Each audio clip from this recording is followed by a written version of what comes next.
جماعت احمدیہ کا یہ کام ہے کہ وہ اس کھوئی ہوئی عظمت کو دوبارہ حاصل کرے. جماعت احمدیہ آج اس مقام پر فائز کی گئی ہے، اس غرض سے قائم کی گئی ہے کہ ان کھوئی ہوئی عظمتوں کو حاصل کرے جو محمد مصطفیٰ کے غلاموں کو زیباں ہیں، جن کے بغیر عمل کی دنیا میں ہم حضرت محمد مصطفیٰ صلی اللہ علیہ وآلہ وسلم کی عظمت کو ثابت ہی نہیں کر سکتے. کروڑ ہا سیرت کی آپ کتابیں لکھ دیں، ارب ہا میلاد منائیں، ہر دن کو ایک میلاد شریف میں تبدیل کر دیں اور ہر رات کو سیرت کے نغمے گاتے ہوئے گزار دیں، مگر حقیقت میں حضرت محمد مصطفیٰ صلی اللہ علیہ وآلہ وسلم کی عظمت اخلاق کا دنیا کو قائل نہیں کر سکتے جب تک آپ صاحب خلق نہ بن کے دکھائیں. اور پھر یہ فخر کے طور پر پیش نہ کریں کہ یہ سب کچھ ہم نے آقا سے پایا ہے، تیرے بڑھنے سے قدم آگے بڑھایا ہم نے. یہ گیت تو تب زیب دیتا ہے اگر آپ کے قدم آگے بڑھتے ہوئے نظر آ رہے ہوں. لیکن بدقسمتی کی انتہا ہے، ایک عجیب دردناک المیہ ہے کہ اس آقا کے غلام ہو کر جسے مکارم اخلاق کو آگے بڑھانے کے لیے قائم کیا گیا تھا، بلند ترین چوٹیاں جو اخلاق کی آپ سے پہلے تمام بنی نوع انسان نے قائم کی تھی، محمد مصطفیٰ صلی اللہ علیہ وسلم فرماتے ہیں کہ مجھے اس لیے مبعوث کیا گیا کہ ہر اخلاق کی ہر خلق کی چوٹی سے اس خلق کو اٹھاؤں اور بلند تر مقام پر کھڑا کر کے دکھا دوں کہ یہ ہے اصل مقام. ان کے غلام ہو کر، ان کی طرف منسوب ہو کر آج امت مسلمہ کے اخلاق کا یہ عالم ہو کہ ہر دنیا کی ایرا غیرہ اور عام دنیا کی لامذہب قومیں بھی ان کے اوپر تمسخر کریں اور تشنیع کریں اور کہیں کہ ہاں یہ اخلاق ہیں. دہریہ بھی ہنس رہے ہیں، آج بگڑے ہوئے مذاہب والے بھی ہنس رہے ہیں اور مشرک بھی ہنس رہے ہیں، فلسفی دان بھی ہنس رہا ہے اور دنیاوی سویلائزیشن اور تہذیب و تمدن کے علمبردار بھی ہنس رہے ہیں. کیا جماعت احمدیہ نے اس میدان میں آگے قدم بڑھایا ہے یا نہیں، یہ وہ سوال ہے.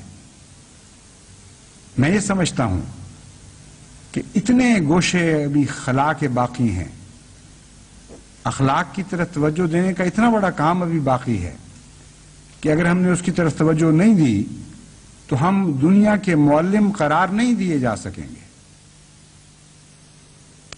اگر اس کے باوجود ہمیں دنیا کا مربی بنا دیا گیا تو یہ دنیا پر احسان نہیں ہوگا. اس لیے جو فتح کے دن قریب آ رہے ہیں، ان گوشوں پر میری نظر پڑتی ہے اور میں خدا کے سامنے ہول سے کانپنے لگتا ہوں کہ اے خدا، محض تیرا فضل ہے جو ان حالات کو تبدیل فرما دے اور ہمیں وہ عظمت عطا فرمائے جن عظمتوں کی خاطر تو نے ہمیں پیدا کیا ہے. ورنہ ہر قدم پر کمزوریاں ہیں، ہر قدم پر رخنے ہیں. ایک خلا تو نہیں، ہر سمت میں کئی خلا ہیں. جب ہم غیروں کے مقابل پر اپنے آپ کو دیکھتے ہیں تو یقیناً ایک عظمت کا احساس پیدا ہوتا ہے. جب ہم دوسروں کے مقابل پر اپنے اخلاق پر نظر ڈالتے ہیں تو ایک طمانیت کا احساس بھی پیدا ہوتا ہے. لیکن میں آج جو بات کہہ رہا ہوں وہ یہ نہیں کہ نعوذ باللہ من ذالک جماعت احمدیہ دوسری قوموں کے مقابل پر، دوسرے مذاہب اور فرقوں کے مقابل پر آج کم اخلاق رکھنے والی ہے. میری نظر تو محمد مصطفیٰ صلی اللہ علیہ وآلہ وسلم کے خلق عظیم پر ہے. میں اس لیے یہ موازنہ کرنا چاہتا ہوں تاکہ آپ ادنا پر راضی ہو کر نہ بیٹھ جائیں. اپنے سے نیچے کے اخلاق کے ساتھ آپ نے موازنہ کیا تو آپ ترقی نہیں کر سکیں گے، کیونکہ آپ سمجھیں گے کہ آپ کو سب پر فوقیت حاصل ہوگی.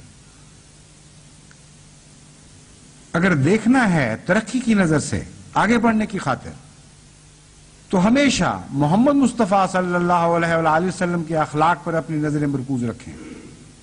پھر دیکھیں گے آپ کہ آپ کو کتنا محرومی کا احساس بڑھے گا، کیا کچھ پانے کی نئی تمنائیں آپ کے دل میں پیدا ہوں گی. ہر وقت ایک لگن لگی رہے گی کہ ہمیں یہ بھی بننا تھا اور وہ بھی بننا تھا اور یہ وہ بھی بننا تھا اور وہ بھی بننا تھا. ابھی تو ہم کچھ بھی حاصل نہیں کر سکے. بہت سی ایسی معاشرتی خرابیاں جماعت میں پیدا ہو چکی ہیں جس نے جماعت کی آئلی زندگی کو بھی تباہ کر دیا ہے اور آئندہ نسلوں پر بہت برے رنگ میں اثر انداز ہو سکتی ہیں۔ 20 خط مجھے روزانہ ملتے ہیں ایسی باتوں کے جن کو پڑھ کر شدید تکلیف پہنچتی ہے کہ احمدی گھروں میں خاوند ایسے ہیں اور بیویاں ایسی ہیں اور بہویں ایسی ہیں اور ساسیں ایسی ہیں، نندے ایسی ہیں اور ندوئی ایسے ہیں۔ گھروں میں وہ فیکٹریاں ہیں در حقیقت جہاں سے گلیاں سنورتی بھی ہیں اور بگڑتی بھی ہیں۔ گلیوں میں جو جرم پلتے ہیں وہ بھی دراصل گھروں سے نکل کر گلیوں میں جمع ہوا کرتے ہیں۔ گلیوں میں جو نیکی کے کام جاری ہوتے ہیں وہ بھی پہلے گھروں میں بنتے ہیں، پھر گلیوں میں ظاہر ہوا کرتے ہیں۔ اس لیے اگر آپ نے معاشرے کو درست کرنا ہے، سب سے چھوٹے یونٹ یعنی گھر پر نظر کرنی ہوگی۔ گھر کو جنت میں تبدیل کیے بغیر آپ نہ اپنے شہر کو جنت میں تبدیل کر سکتے ہیں، نہ عالم کو جنت میں تبدیل کرنے کا دعویٰ کر سکتے ہیں۔ دنیا تو آپ کو جہنم میں مبتلا کرنے کے لیے ہر کوشش کر رہی ہے۔ کم سے کم آپ خود اپنے لیے تو جنت پیدا کریں، خود تو ایسے معاشرے میں بسیں جس کا نام قرآن کی روح سے جنت ہے،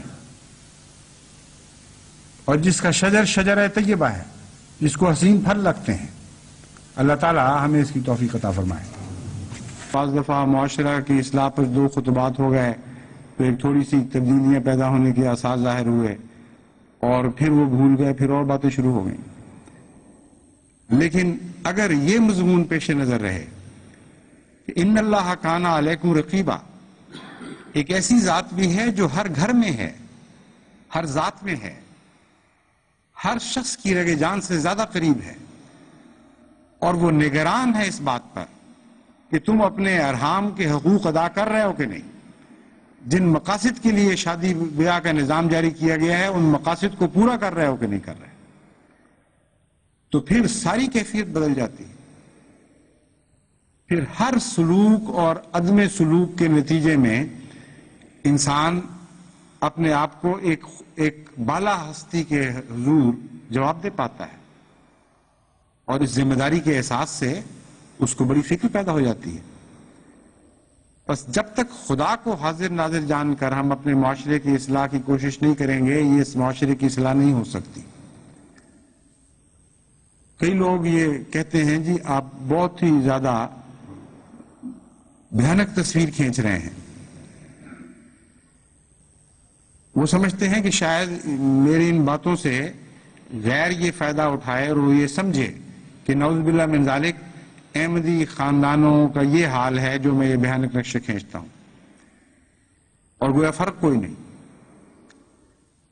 ہرگز یہ بات نہیں ہے۔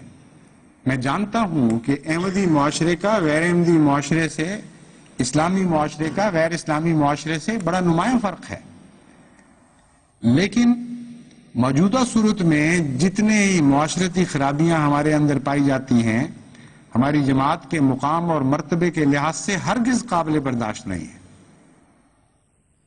کسی قیمت پر بھی ہم ان کو ساتھ لے کر آگے نہیں بڑھ سکتے۔ مستقبل کی نسلوں کو تباہ کرنے کے بیج بو دیے گئے ہیں ان خرابیوں میں۔ آئندہ نسلوں کو اپنے ہاتھوں سے ضائع کرنے اور قتل کرنے کے سامان پیدا کر دیے گئے ہیں۔ پھر میں کس طرح اس خوف سے کہ دشمن نہ سے ان باتوں کو چھپا کے بیٹھ جاؤں؟ میں بھی تو جواب دہ ہوں، اور آپ سب سے بڑھ کر اس لحاظ سے جواب دہ ہوں۔ ایک خاندان کی نہیں، ساری جماعت کی ذمہ داری خدا تعالیٰ نے میرے اوپر ڈالی ہے، اور تمام جماعت کے حالات کے بارے میں پوچھا جاؤں گا۔ اس لیے کیسے میں ان باتوں کو چھپا سکتا ہوں؟ میرا فرض ہے، اور میں لازماً جب تک خدا مجھے توفیق دے گا اس فرض کو پورا کرتا رہوں گا کہ ہمارا معاشرہ دن بدن پہلے سے بہتر حالات میں داخل ہوتا چلا جائے۔ حسن اس میں نہ پیدا ہو، بلکہ ہر آن بڑھنے والا حسن اس میں پیدا ہو، تاکہ غیر جب اس معاشرے کو دیکھیں تو بے اختیار ان کے دل سے یہ آواز نکلے کہ جب بھی دیکھا ہے تجھے عالم نو دیکھا ہے، مرحلہ طے نہ ہوا تیری شناسائی کا۔ کسی تعلیم دینے والے کی باتوں میں نے ایسا اثر نہیں دیکھا۔ اتنی سادہ باتیں، اتنی پیاری باتیں کہ دل آپ کی ذات میں اچھل اچھل کے فدا ہونے لگتا ہے، باری باری جانے لگتا ہے۔ کس شان کا نبی تھا، کس طرح ہماری تربیت کا، کس طرح ہم پر جھکا ہے، کس طرح تکلیفیں اٹھا، باریک سے باریک پہلو سے بھی نظر نہیں اٹھاتا. اصل تو یہی ہے. مگر میں کہتا ہوں کہ بسا اوقات انسان میں یہ رسائی نہیں ہوتی، طاقت نہیں ہوتی، اس کی جہالت حائل ہو جاتی ہے، اس سے بھی خدا تعالیٰ نے ناانصافی کا سلوک کیا. وہ بھی اگر اپنے نفس میں ڈوبے گا تو بالآخر حضرت محمد رسول اللہ کے وسیلے سے وہ خدا تک ہی پہنچے گا، اور جو اس کی مشکل راہیں خدا آسان کر دے گا. بس اپنی لا علمی کی وجہ سے مایوس نہ ہو، اپنے اس ماحول کی وجہ سے مایوس نہ ہو جس میں تمہاری تربیت اچھی نہیں ہوئی، بلکہ کرخت قسم کے مزاج ضرور نما. بسا اوقات بعض انسان ہیں لطیف طبیعتیں رکھتے ہیں، لطیف ذوق رکھتے ہیں، بعض موٹے موٹے ذوق رکھتے ہیں، کرخت طبیعتیں لے کے پیدا ہوئے ہیں. کیا ان کے لیے خدا نہیں ہے؟ کیا ان کے لیے حضرت محمد رسول اللہ اسوہ نہیں ہے؟ سب کے لیے ہیں. صحابہ کے مزاج کو دیکھیں، پہلے کیا تھا؟ بڑے بڑے کرخت لوگ تھے، بڑے بڑے ظالم لوگ تھے، ایسے سفاک کی ان کی مثال دنیا کی دوسری قوموں میں دکھائی نہیں دیتی. کب کوئی قوم ایسی پیدا ہوئی تھی جو اپنی بیٹیوں کو ذبح کر دے اور زندہ دفنا دے، زندہ درگور کر؟ عرب وہ لوگ تھے. اس لیے یہ نہ سمجھے کہ محمد رسول اللہ کا کام کوئی آسان کام تھا، یا آپ کی تربیت میں کوئی اعجاز نہیں تھا. آپ کی پیروی اپنی ذات میں یہ اعجاز رکھتی ہے کہ انسان کی کایا پلٹ کے رکھ. ایک موقع پر ایک شخص نے عرض کیا، پرانی جاہلیت کی باتیں کر رہا تھا، تو کہنے لگا کہ ایک دفعہ مجھے بھی ایک بیٹی ملی تھی، مجھے پتہ نہیں تھا کہ میری بیٹی ہے. میں سفر پر تھا، میری بیوی نے چھپا لیا اور کسی اور کی بیٹی بتایا، اور وہ گھر میں پلتی رہی. وہ اتنی پیاری تھی، اتنی خوبصورت، اتنی خوبصورت کہ میں تو اس کا لٹو ہو گیا، اس پر عاشق ہو گیا، اپنی بیٹی پر. کتنی پیاری بیٹی خدا نے بخشی. یہاں تک کہ جب بڑی ہوئی اور ماں نے یقین کر لیا کہ اب میں اس کو قتل نہیں کر سکتا، تب اس نے مجھے بتایا اور میری جاہلیت جوش مار کر غالب آ گئی. میں نے کہا اچھا یہ چیز ہے جو میرے گھر میں پیدا ہوئی ہے، میں بیٹی کا باپ. میں نے بہانہ بنایا کہ آؤ تمہیں سفر پر لے کے جاؤں.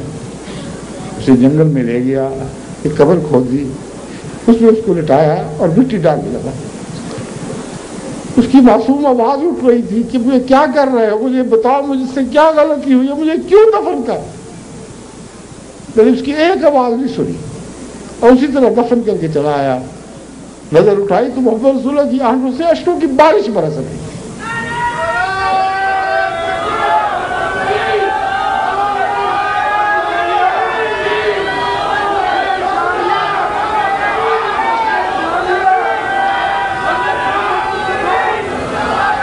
اب بار بار یہ فرما رہے تھے کہ جو رحم نہیں کرتا اس پر رحم نہیں کیا جائے گا، جو رحم نہیں کرتا اس پر رحم نہیں کیا جائے گا.